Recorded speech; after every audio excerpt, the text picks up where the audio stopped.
오늘도 행복하세요. 오차유세생의 유현상 목사입니다. 오늘은 요한계시록 2장 8절로 11절에 있는 말씀을 중심으로 해서 죽도록 충성하라.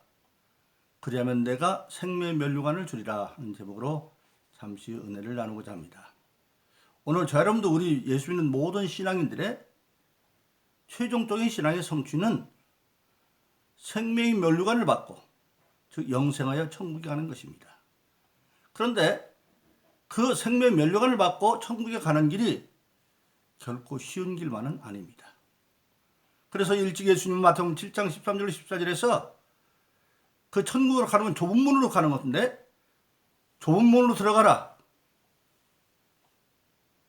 멸망으로 인도하는 문은 문이 크고 넓어서 많은 사람들이 가지만 그러나 생명으로 가는 좁은 문은 길이 좁고 협착해서 가는 사람이 적다 그렇게 말하고 있습니다. 한마디로 말하면 인기 없는 길이라는 겁니다. 많은 사람들이 가는 길이 아니에요. 세상 사람들이 많이 가는 그 길은 길도 높고 커서 편하니까 많은 사람들이 가는 그 길이에요. 그러나 생명으로 가는 길은 좁은 문 같아서 길도 협착하고 그래서 들어간 사람이 적다 그렇게 말하고 있습니다. 바로 그렇습니다. 그래서 로마서 8장 16, 18절도 이렇게 말합니다. 성령이 친히 우리 영으로 더불어 우리가 하나님의 자녀인 것을 증거하시나니 자녀면 후사, 하나님의 후사니 그리스도와 함께 된 후사, 그리스도와 함께 영광 받기 위해서 고난도 함께 받아줄 것이다. 근데 장차 받을 영광과 현재 받는 고난은 비교할 수가 없다. 하나님의 후사로 그리스도와 함께 있는 후사란 말은 무슨 얘기입니까? 하나님의 아버지고 예수님도 후사면 이때 예수님은 하나님의 아버지, 가족적인 용어로 보아서 히브리서 8장 20절을 보니까 예수님은 하나님의 맏아들. 죄송합니다. 히브리서 1장 6절에 보면 하나님은 맏아들. 로마서 8장 29절에 보면 또 하나님은 맏아들 그렇게 되어 있고 하나님은 아버지 예수님의 맏아들이면 우리는 그 동생들이 되어져서 같은 하나님의 자녀로 그리스도와 함께 영광을 받기 위해서 또 그와 함께 고난도 같이 받아야 된다 그렇게 말씀하고 있습니다. 바로 그렇습니다. 오늘 본문에 나오는 계시록 2장 8절로 10절에 나오는 부활하신 예수님이 아시아에 있는 7교회 가운데 처음과 나중인 예수님이라고 자기를 선언하고 죽었다가 부활한 자기라고 선언하시면서 오늘날 모든 교회의 대표적인 교인 아시아 7교회 가운데 두 번째인 서만화 교회를 향해서 지금 네가 죽도록 충성하면 내가 생명 면류관을 줄 거다 그렇게 말씀하고 있습니다. 그리고 이 서만화 교회는 아시아에 있는 7교회 가운데 유일하게 이 서만화 교회와 그리고 빌라델 교회만 책망 없이 칭찬받고 있는 교회인데 서만화 교회는 어떤 교회기에 그런 칭찬을 받고 그리고 그 칭찬받는 것 그대로 지키면 생명의 면류관을 주고 그리고 둘째 사망을 면하게 할 것이다. 사람은 성경적으로 보면 사실은 3번 죽습니다. 첫 번째 죽음은 육신은 살아있으나 영적으로 고난 가운데 사는 상.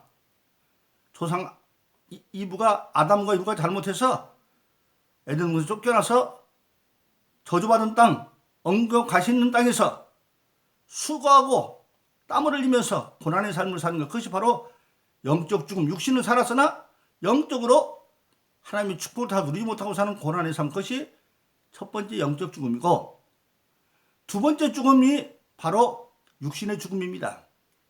때가 되면 하나님이 영혼을 불러가면 육신은 흙으로 돌아가서 영혼은 음부에 가서 고통받는 것. 그것이 바로 육신의 죽음이고 마지막 인간의 최후의 죽음은 육신은 흙으로 돌아갔지만 현재 있는 육신은 영은 지금 음부에 있다가 계시록 20장에 보면 최후의 백보자 심판이 있습니다. 그때 바로 음부에 있던 영혼들이 죽지 않은 영원한 몸으로 부활해서 우리가 소위 말하는 지옥, 영원한 불 끄시는 지옥에 들어가는 그것을 둘째 사망 말하고 있는데, 바로 죽도록 충성한 자에게는 그런 둘째 사망을 면하고 생명면류관을 얻어서 영원한 천국에 간다, 그렇게 말씀하고 있습니다. 그러면 서만학 교인들은 어떤 교인들이 그렇게 예수님의 보증을 받고 있느냐?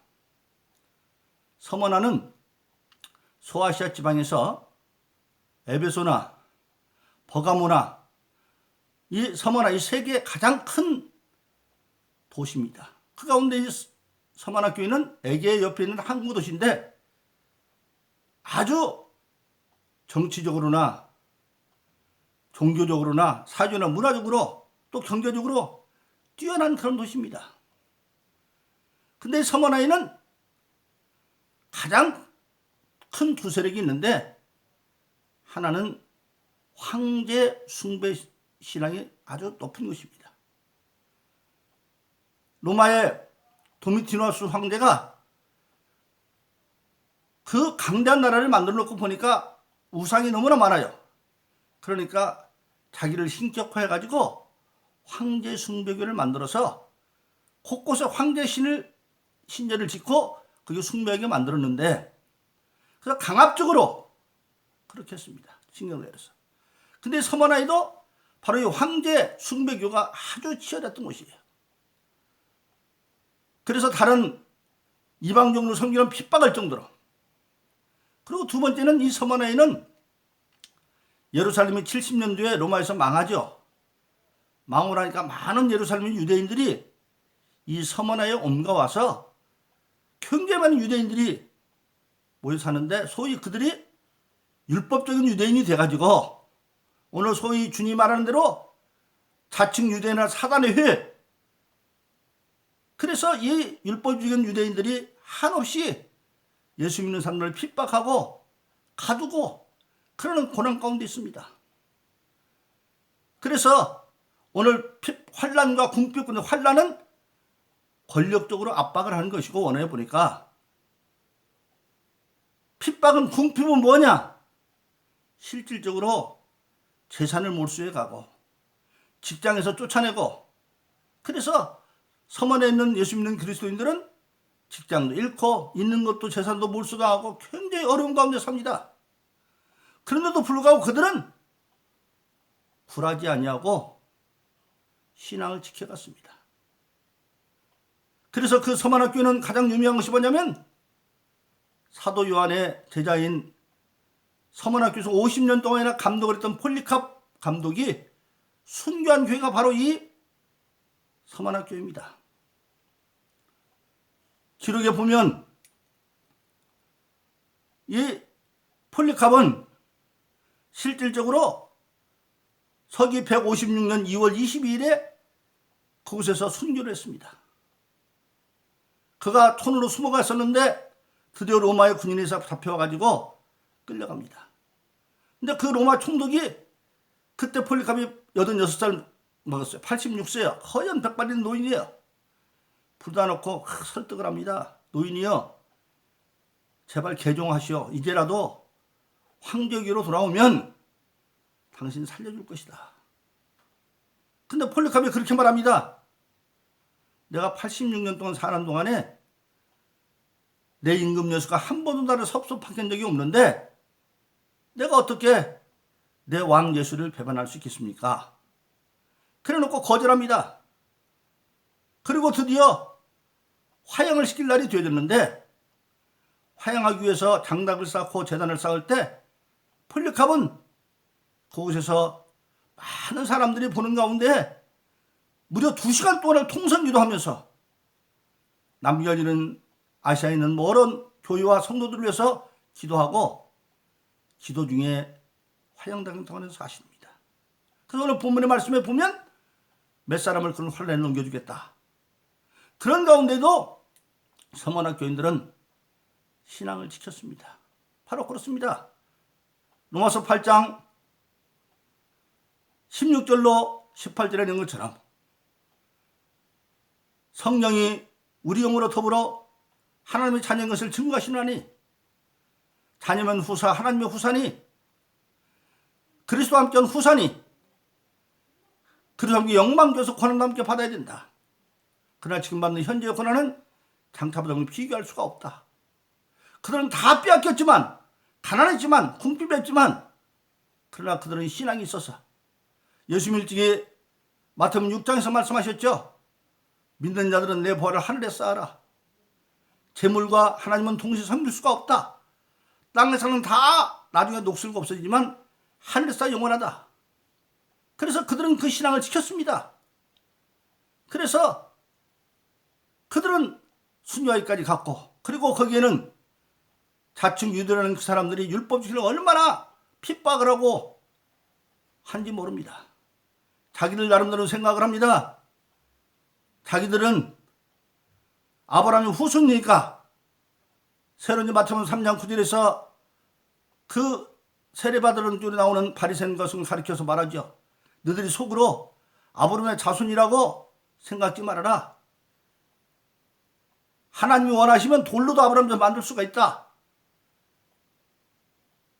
그런 율법적 세례 받은 아브라함 후손이라고 하는 그런 유대인들이 와서 엄청나게 예수 믿는 사람을 핍박하고 그렇게 합니다.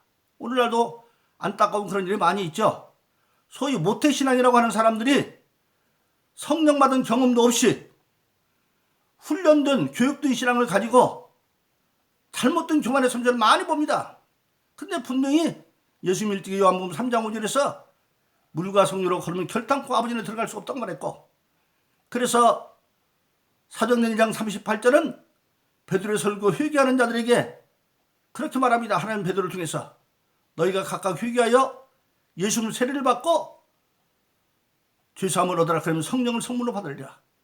반드시 성령을 선물로 받게 되어지고, 그래서 진정으로 마음속으로 예수를 시인하는 자들은 고린도서 12장 3절인 것처럼 성령으로 만장군은 예수를 주라 시인할 자가 없고, 정말 마음속으로 머릿속으로 입으로 외운 것이 아니라 마음속으로 믿어서 로마서 10장 10절인 것처럼 마음으로 믿어 의이루고 입으로 치는 구원을 이루는 사람들은 반드시 성령 받은 은사가 나타나게 되어 있어요.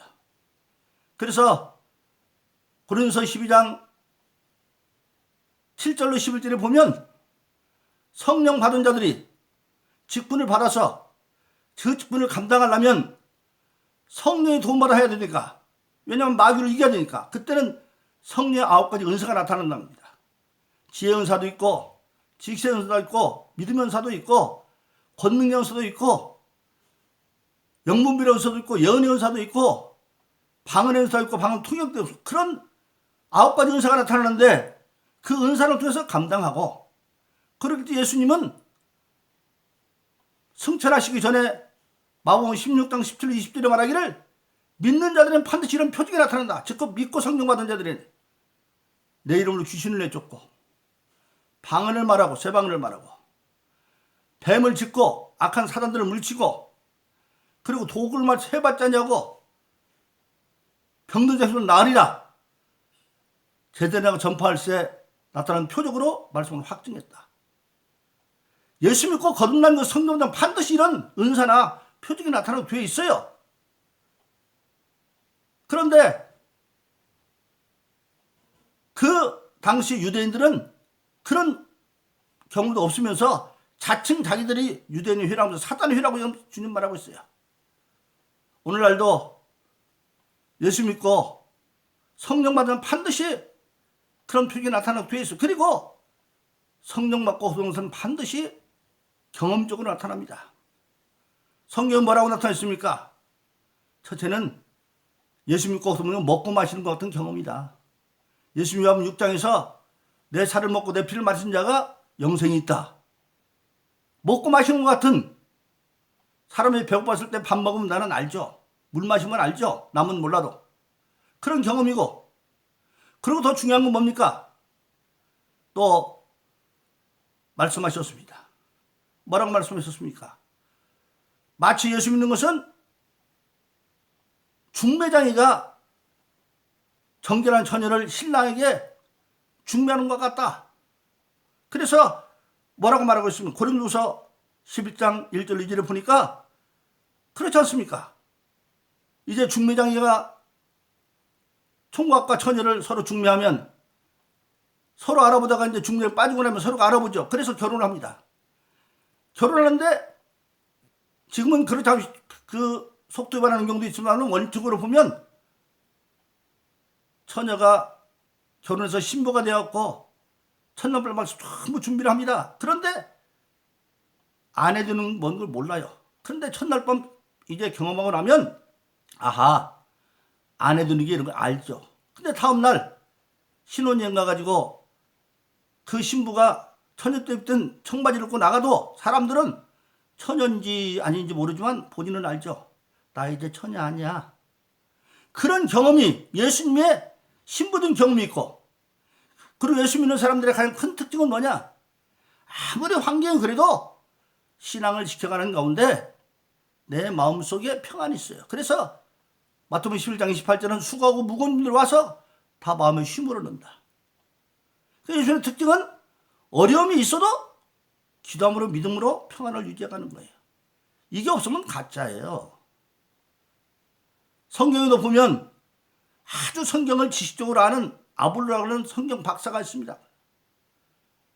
그런데 그는 성경에는 세례 요한의 세례만 받았다 그랬어요. 세례 요한의 세례.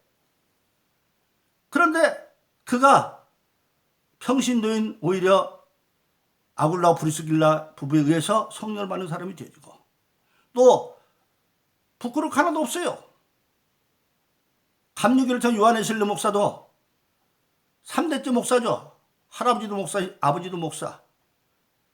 그분이 수산나가 어려서부터 신앙교육을 잘 시켜가지고 30대 된 옥스퍼드 대학의 교수가 되어지고, 하루에 3번씩 성경 공부를 하고 11조 가운데 18조를 봉사하는 데 쓰고, 그래서 영국에서 가장 젊은 목사 가운데 교수 가운데 뛰어난 게 누구냐? 웨슬리 그랬어요.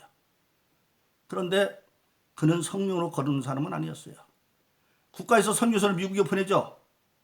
가는 중에 바다에서 풍랑을 만나가지고 배가 침몰리고 있는데 겁이 나요. 죽으면 어떡하나.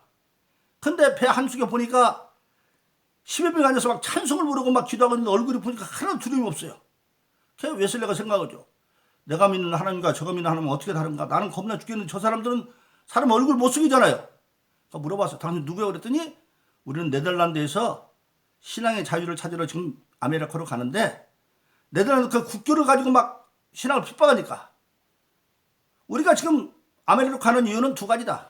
첫째는 가서 열심히 전도하러 가는 거고, 그런데 2번째는 신앙의 자유를 찾아가는 건데, 만일 우리가 여기서 죽으면 우리가 낙원에 가니까 얼마나 기쁜 일이냐. 그게 웨슬리가 보니까 거짓말 아니에요. 그게 웨슬리가 속으로 그래요. 내가 믿는 하나님과 저들 믿는 하나님은 어떻게 다르냐. 근데 미국에 가서 마침 파산을 가가지고 갔는데 웨슬리는 선교에 실패하고 돌아오죠. 돌아와서 어깨를 축 틀고 고개 돌아오는데 어느 날 해저물 떠는 골목을 가는데 어떤 찬송소리가 들어가 보니까 낡은 창고 안에서 10여 명이 모여 성경 공부를 하는데 로마서 1장을 가지고 성경 공부하는 거예요.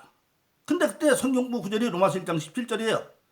오직 의인은 믿음으로 하며 살리라. 거기서 의인의 믿음, 예수를 믿음으로 하며 거듭, 그때서 거듭나게 되어지는 겁니다. 바로 그런 거예요. 웨슬리 같은 사람도 그랬어요. 그러니까 구원받는 문제는 체면의 문제가 아닙니다.